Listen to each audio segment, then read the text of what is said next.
nampak dia sembah batu, tak nampak dia sembah berhala. Dan dia pun tak sembah apa-apa pun, dia sembah Allah, dia solat.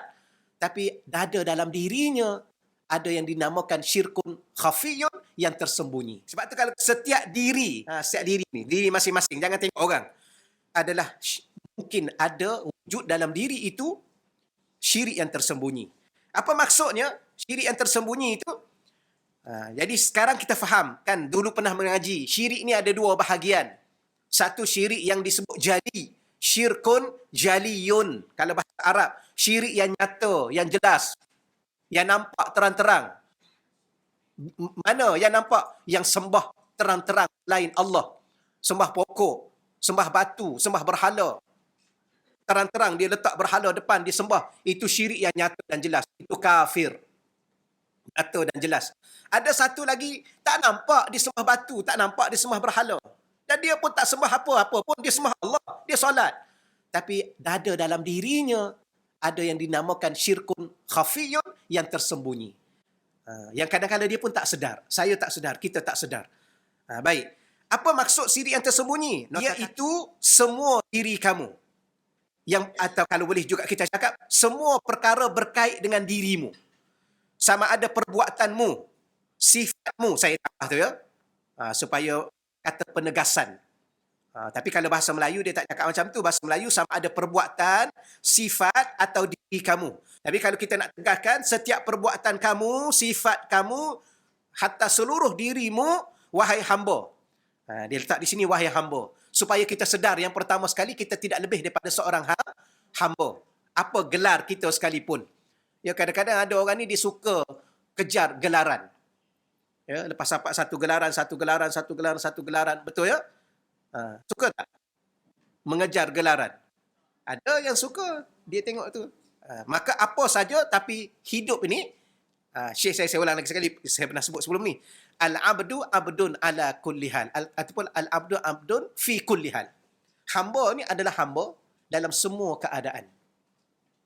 Dia tak ada dulu dia hamba, kemudian dia jadi bos, dia jadi pengarah, dia dah tak jadi hamba. Walaupun dia jadi pengarah, dia jadi CEO, dia jadi ustaz, dia jadi lawyer, dia jadi apa pun sekalipun, apa gelar di depan tu, datuk kata sedikit apa, dia tetap hamba dalam semua keadaan dia. Dia kaya, dia miskin, dia sihat, dia sakit, dia masyhur, dia tak ada apa-apa nama, dia tetap hamba. Hamba adalah hamba. Jadi jangan kita lupa diri. Jadi wahai hamba, ada sebab ya, ada sebab membawa kepada syirik yang tersembunyi. Saya ulang lagi sekali, supaya dia menetap teguh di hati kita, iaitu semua dirimu yang berkait dengan dirimu, sama ada perbuatanmu, sifatmu atau diri kamu, wahai hamba, ada sebab, ada punca yang membawa dirimu kepada syirik yang tersembunyi. Bila? Ketika kamu melihat wujud diri kamu. Ni pertama sekali. Ya, kita ada tak sekarang ni? Ada. Kita lihat tak keberadaan diri kita ni? Yalah kan, duduk depan cermin tengok apa tu? Tengok diri lah kan? Ke tengok wajah aja? Sebab tu lepas ni, ada cermin besar kat rumah tak? Alhamdulillah. Balik nanti duduk depan cermin biar nampak semua daripada hujung kepala, hujung kaki. Cuba lihat sekejap. Aku ni apa ni aku ni? Ada tak? Ada. Okey, satu. Ni muslimin belah sini kan? Ada tu. Muslimin sahaja. Tapi tak apalah, dah selesa belah sini kan. Lepas tu saya duduk tengok sini, muslimin tu tak ada tu. Sebab tu saya tak nampak belah sini. Tak adalah tuan-tuan ya. Okey sekali. Jadi, letak tengok diri kita. Sekarang kita ada. Ada tak ada? Sekarang. Okey, baik. Maka katanya di sini ialah, bila mana kita melihat wujud diri kita. Ada. Kemudian lihat kepada sifat kita. Sifat. Apa yang ada pada kita ni? Sifat apa? Pemurah, penyayang, pemarah, apa yang ada pada diri ni? Biasanya orang ni dia tak lihat dia ni tak baik, dia semua lihat dia baik kan? Tengok cantik juga aku ni. Kan? Kemudian tengok kat cermin, apa lagi? Handsome juga aku rupanya. Betul kan? Pernah tak tengok diri, semua mesti, tambah-tambah kita pakai lagi, pakai lagi, lagi handsome lah. Kita pun pernah rasa macam tu. Tambah-tambah masa remaja dulu, ingat tak? Rasa handsome. Handsome juga aku rupanya. Baru sifat yang ada. Oh, pemurah lah aku ni. Penyayang lah aku ni. Nampak segala sifat tu. Sebab orang ni biasanya dia akan nampak kebaikan pada diri dia. Okey, dia menghargai apa yang Allah beri. Dan perbuatan-perbuatan kamu. Ya, kita menderma, kita membantu orang. Apa lagi? Kita belajar segala perbuatan kita adalah milik dirimu secara hakiki. Bila mana kita lihat wujud kita, sifat yang ada pada diri kita, segala gerak-geri dan tindak tanduk kita ni, kita punya. Daripada diri kita. Terbit daripada kita. Contoh kita datang ni sekarang ni, sebab kita rajin. Kita nampak diri kita. Kita solat malam sebab kita ni orang baik. Ya, kita derma sebab kita ni sifatnya pemurah. Semua kepada nampak pada diri kita. Dan tersendiri. Ya, tidak terkait dengan sesiapa. Dalam bahasa Arab disebut mustaqil. Mustaqil tu yang tersendiri. Maka di waktu itu, kita berada dalam syirik yang tersembunyi. Apa maksudnya? Maksudnya ialah tak boleh kita ni rasa bahawa wujud diri kita dengan diri kita sendiri. Mana mungkin kita wujud dengan diri kita sendiri? Kita kena ingat wujud diri aku ni sebab Allah cipta diriku. Mesti kait dengan Allah. Ya, jangan pernah hati ini terlepas daripada ingatan kepada Allah. Maka kita akan terkeluar satu perkataan, Alhamdulillah, terima kasih ya Allah, Engkau cipta aku ya Allah. Insam juga Engkau cipta aku ni ya Allah. Macam tu baru okey. Betul ya? Nampak ni cantiknya aku ni. Mesti keturunan Arab. Arab apa? Kan? Tapi nak bagi tahunya, ya Allah, terima kasih ya Allah. Engkau cipta aku ya Allah. Sempurnanya penciptaanmu kepada diriku ya Allah. Terima kasih ya Allah. Alhamdulillah ya Allah. Orang ni orang yang bebas, terbebas dia daripada syirik yang tersembunyi. Apa syirik tersembunyi? Menyandarkan seluruh apa yang ada ini pada sifatnya, pada perbuatannya, pada diri yang ini. Sedangkan diri ini sebelum ini pun tidak ada. Tidak wujud. Maka kalau kita bangun malam, terima kasih ya Allah. Engkau beri kekuatan kepada aku untuk aku bangun malam. Pada imanku ya Allah. Pada tubuh badan aku ya Allah. Kalau kita dapat derma, terima kasih ya Allah. Engkau berikan rezeki yang lebih pada aku dapat derma ya Allah. Semua itu Allah. Kerana diri kita asalnya tidak ada, yang mengadakan kita adalah Allah. Maka bila mana Allah yang adakan kita, maka segala yang kita miliki hari ini dari Allah. Macam itulah. Maka ini hamba yang sebenar. Ya. Macam kita lah. Kita hari ini, kerja apa kita hari ini? Jadi apa kita hari ini? Doktor, engineer, ustaz, profesor, kita jadi apa hari ini? Kita belajar tinggi mana kita hari ini? Apa yang kita miliki hari ini? Rumah, kereta. Jangan pernah kita lupa ibu dan ayah kita, mak kita yang melahirkan kita. Walaupun mak kita hari ini tak ada apa-apa. Contohnya orang kampung biasa. Ya, rumah pun rumah kayu lagi dalam dunia yang sekarang ni. Kan? Mandi pun air telaga lagi. Duduk kat rumah, nampak uzur. Ya, cuba tengok ayah-ayah kat kampung tu. Motosikal 70 sen lagi.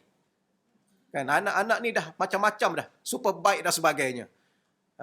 Tapi jangan pernah hebat rasa diri kita bila mana kita duduk di hadapan mak dan ayah kita.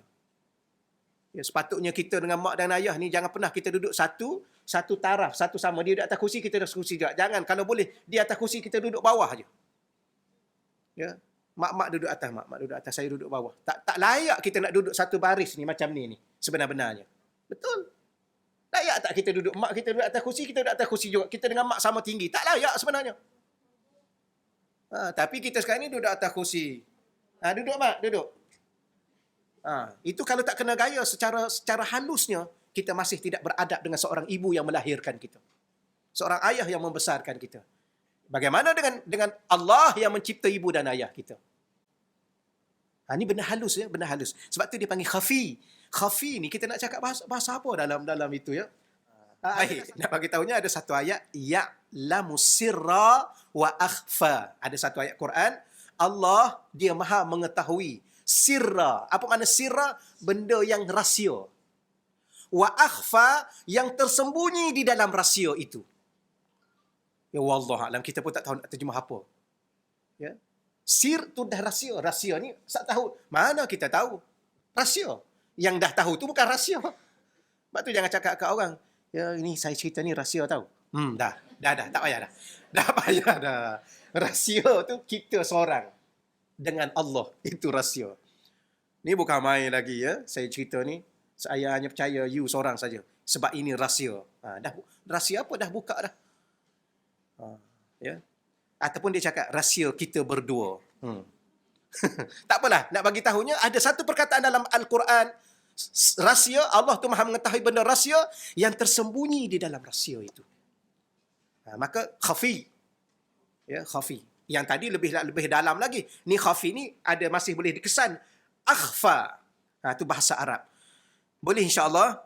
Jadi jangan pernah sekali-kali ada dalam diri kita rasa, faham, dakwaan bahawa segala apa yang ada pada diri ni, wujudnya, sifatnya, perbuatannya adalah milik kita, terbit daripada diri kita secara hakiki, secara benar, bahkan tersendiri daripada kaitan dengan Allah. Maka di sini dapat difahami bahawa kita dapat faham satu perkara, bahawa perbahasan tauhid golongan sufi. Baik, kitab ni kitab yang dibahas ilmu tauhid oleh Sadah As-Sufiyah, ya, tokoh-tokoh ulama-ulama sufi. Apa makna ulama sufi? Ulama yang mahir, yang pakar dalam bidang ilmu tasawuf. Apa makna ilmu tasawuf? Ilmu yang berkaitan dengan penyucian jiwa. Ya, ada ulama dia fokus pada penyucian jiwa. Contoh Al-Imamul Ghazali. Kitab dia apa? Ihya Ulumuddin, Mu'izatul Mu'minin, Minhajul Abidin. Dan kita kat Malaysia ni, antara tasawuf yang kita sandarkan ialah tasawuf Al-Ghazali. Ataupun tasawuf Imam Junaid Al-Baghdadi. Ini tokoh-tokoh ulama sufi.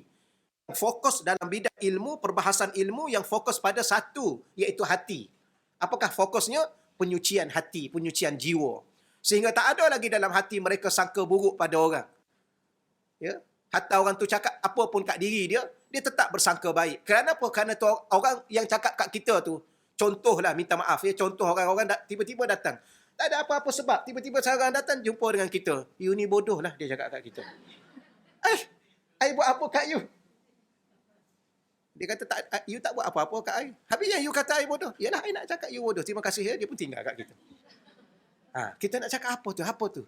Mungkin. Tapi kalau orang yang sufi, dia merasakan bahawa itu adalah gerak-geri orang itu diizin oleh Allah, datang pada dia, maka melontarkan satu perkataan yang diizin oleh Allah, mengatakan dia bodoh. Mungkin Allah nak tegur dia. Mungkin dia ada buat benda bodoh atas muka dunia, tanpa dia sedar. Sedar tak? Ustaz pun sama tak? Kadang-kadang mungkin ustaz ni buat benda-benda bodoh.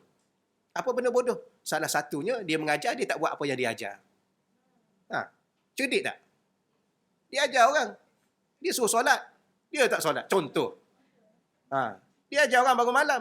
Dia satu malam pun tak bangun. Ni apa ni? Ni bodoh. Mungkin maka Allah nak tegur dia. Allah hantar seorang-seorang yang tak ada kena-mengena apa-apa. Tiba-tiba datang, you ni bodoh. Sudah. Jangan cakap, you ingat I bodoh ke? You tak tengok kau sijil I. Kan I keluarkan sijil I.